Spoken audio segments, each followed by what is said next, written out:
Je vais vous présenter la marche afghane. Alors c'est quoi la marche afghane? C'est un Français, Edward Stigler, qui a fait un séjour en Afghanistan. Au cours de ce séjour, dans les années 80, il a vu que les caravaniers afghans, ils pouvaient parcourir de longues distances, 60 km par jour, pendant plusieurs jours, sans être fatigués.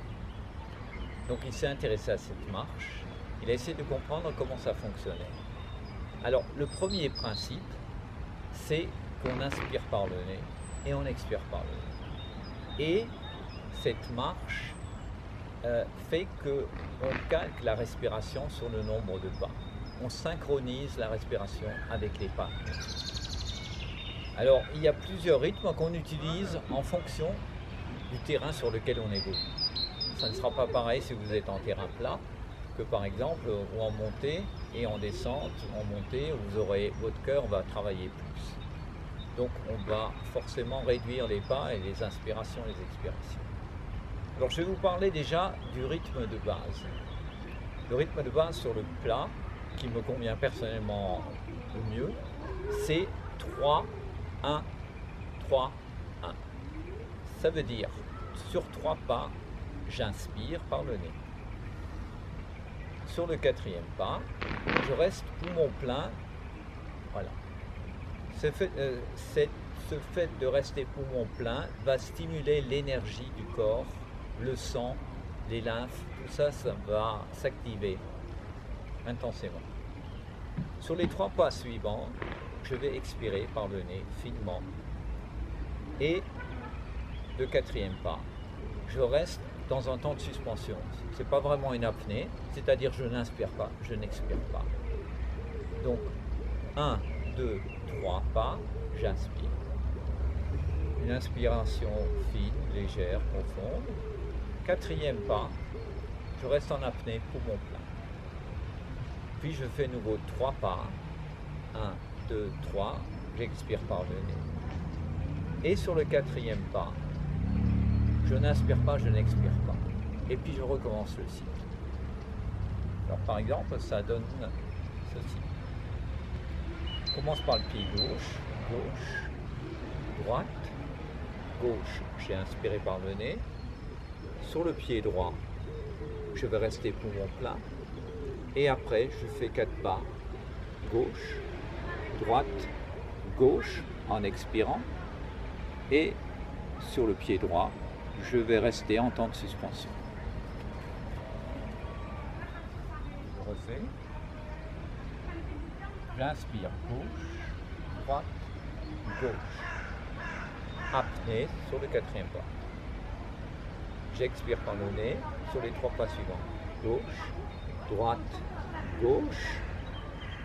Le pied droit, temps de suspension, pas d'inspiration, pas d'expiration. Et je recommence avec le pied droit.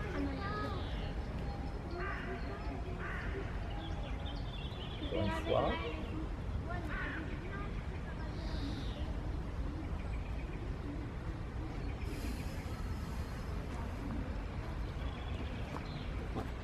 Donc je compte mentalement au début, mais très vite, on n'a pas besoin de compter.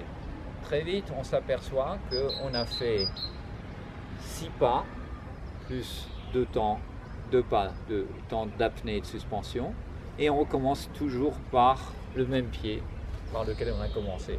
Alors Edward Stigler préconise de commencer par le pied gauche pour les droitiers.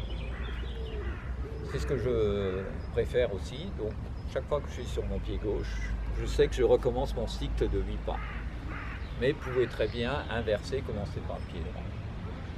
Voilà, donc c'est aussi une marche qui permet d'être très présent à la nature, présent à soi, à son corps, présent aux autres.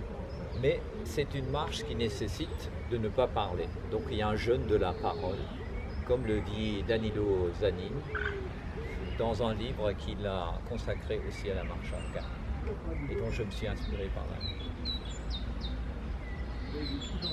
Après, donc, ça c'est le rythme sur le plat.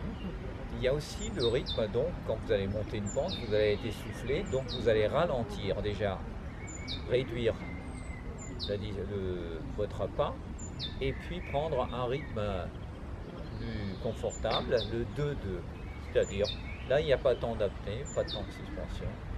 Gauche, droite, inspire. Gauche, droite, j'expire. Tout simple.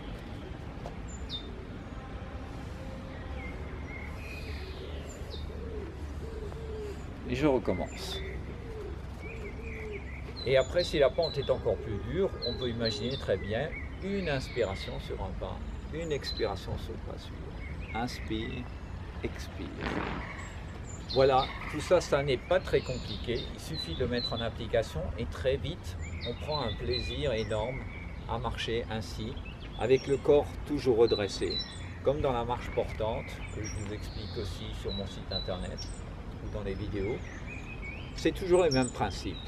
On n'est pas plongé dans ses pensées, on ne regarde pas le sol. On est parfaitement à l'aise, dans une légèreté, une présence à l'environnement.